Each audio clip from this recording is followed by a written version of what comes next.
Continuing coverage of the president's address to the nation on Syria. Let's talk more about it. Rand Paul is a Republican senator from Kentucky. He's been speaking about this a lot. Senator, thanks for being here. Glad to be with you. Your thoughts on the president's address? Well, it didn't quite convince me. I think what he needed to lay out for the American public was a compelling American interest or national security interest in Syria. There obviously was an atrocity committed, and I think it's awful. It's on top of another 100,000 people that have been killed previously by conventional weapons. But there are also atrocities on the other side. The Islamic rebels who we would destabilize Assad would be advantaged. The Islamic rebels include Al-Qaeda, include Islamic rebels who have cut the heart out of Syrian soldiers and eaten them on TV, Islamic rebels who have killed Christians, kidnapped bishops. So I think there's atrocities on both sides, and I see no clear ally for America on either side of the civil war. He said it's a violation of international law. He pointed to 1997 when the U.S. Senate overwhelmingly approved the international agreement prohibiting the use of chemical weapons, and he said we need to be in there for our principles. Absolutely. I don't disagree that it's a violation of international law. It's a violation of every norm for someone to kill civilians, and I think Assad should be accountable. I think if Assad's responsible, he deserves death for this. To kill civilian and women and children is without excuse. There is no justification for it. But really what we're talking about is, according to the administration, an unbelievably small response, unbelievably short. We're not going after Assad. We're not going to destabilize. We have no plan for victory. In fact, to my mind, the Obama administration is arguing for stalemate.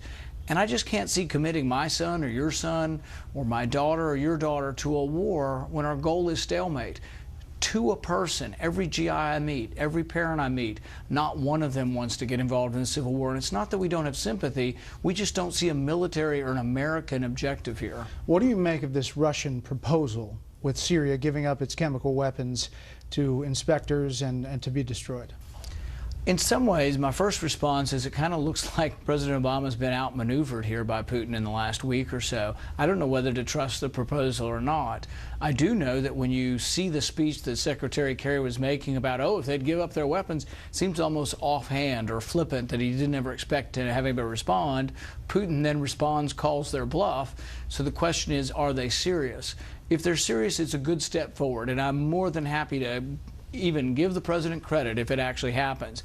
I hope it happens, because I don't think attacking Assad militarily will make things more stable. The president thinks it adds to stability. I think it adds to instability and makes the chances that the chemical weapons fall into the hands of extremists more likely if we attack Assad, not less likely. So do you believe how the president and his administration have handled this has hurt U.S. credibility around the world? I think U.S. credibility doesn't reside in one person. I think it's made it difficult for the president to lead this country because I think he's been a little bit here, a little bit there, and a little bit everywhere without a real precise and clear message of national security and American interests and what our objectives are there. So in that way, yes. But I think our credibility as a country is more than just one man. I think it's our whole history as a country. And I think particularly after 9/11, you saw an America that was united and responded and said to any of our enemies anywhere in the world that we will respond with overwhelming force, and we'll respond with victory to wipe out anybody who would attack us. So I think that the idea that this would embolden people to attack us or use chemical weapons on our soldiers really is nonsensical, because we would never tolerate that. But the fact that it happened in Syria really doesn't have anything to do with American troops. But you don't think this is a threat to national security interests for the U.S.? No, I think it has nothing to do with our national security. Syria is not a threat to us. What I would say is that stability in the Middle East is an American interest. But I think attacking Assad and destabilizing him empowers or encourages Al-Qaeda. It encourages radical Islam that's trying to take over that country. And I'm not sure who's worse. Assad is really bad, but his control of chemical weapons, I'm not sure if that's worse than the Al-Qaeda getting the chemical weapons. So it's a President Paul. I like the presumption so far. Okay. Go ahead. What are you doing? I think we have to be involved in the Middle East to create stability. And I think the way we create stability is ultimately what President Obama has said all along. We need a negotiated settlement to the Civil War that includes something where the chemical weapons are taken out of use within Syria. So maybe the diplomatic solution ends up working. I've always thought that we've done too little too late with getting Russia involved here. But the way diplomacy has to work is Russia has to believe it's in her self-interest. And I think trade and exchange with us is in Russia's self-interest. And I think having a stable Syria is in Russia's self-interest. We have to convince them of that.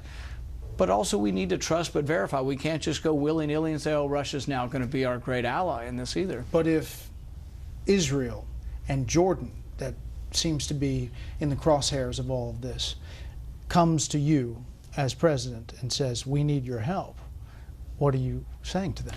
Well, I think that's a real question. So, for example, one of the big problems is refugees flowing into Jordan right now. There's 500,000. It's a catastrophe over there. But my question is, if you bomb Assad tomorrow, will there be more or less refugees? There's going to be more. There's already more refugees, people anticipating the bombing or fleeing. So I don't think it creates more stability. Same way with Israel. I don't want Israel to be attacked by sarin gas. But I think if we bomb Assad, Assad already is acting irrationally. Will he be discouraged or encouraged? The administration, Secretary Kerry says, absolutely, I guarantee if we do nothing, he'll use more chemical gas. Well, there's also the possibility we attack him and he launches chemical gas attacks outside of his borders, which he hasn't done yet. Senator, last thing quickly. Is there any chance this vote gets through Congress? You know, I all along thought it would pass in the Senate and was very close in the House. I think even in the Senate's in question now. The calls are 100 to 1. Everywhere I go, every phone call we get, the public is overwhelmingly opposed to this. I don't think he can overcome that. And so I think rather than risk defeat, there won't be a vote.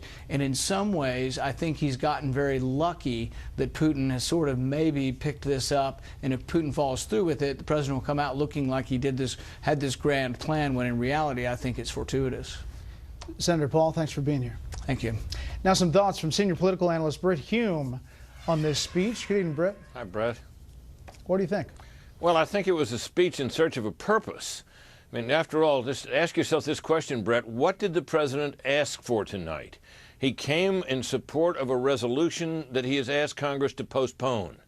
He's asking for support for an authorization for the use of force, but he didn't want to do that, and he doesn't even want him to vote on it. That's, you know, I think the events of yesterday just overtook him. He'd asked for the time. He'd announced the speech. I think he had to go through with it. I think he did the best he could with it. But your interview with Senator Paul gave you a sense of all the different reasons that a multitude of people from various parts of the political spectrum have for opposing this action. This resolution authorizing the use of force, I think Senator Paul is correct.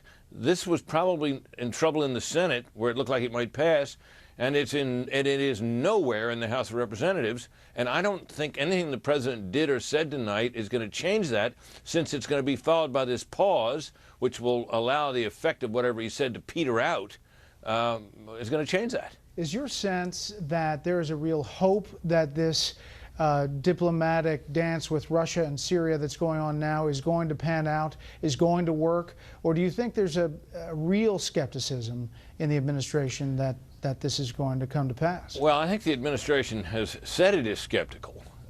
And perhaps it is skeptical. One should always be skeptical when Russia intervenes, when Moscow intervenes at a time like this. I remember back, Bret, during the run-up to the first Gulf War, even after the bombing campaign had begun to get Iraq out of Kuwait, that Russia was, or Moscow, I should say, was still trying to intercede on behalf of Iraq, and with various peace plans and so forth, which didn't really fill the bill.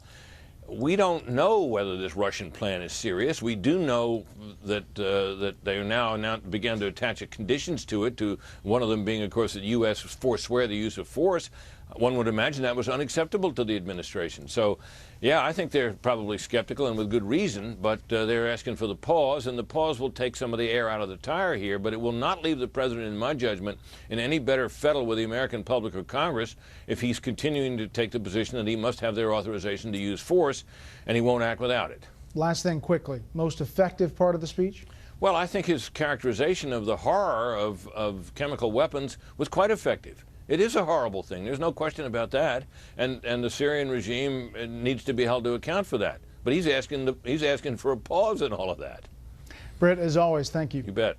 More thoughts from our expanded panel after a quick break. And still ahead, the timeline of the administration's evolving policy and talking about it. We'll be right back.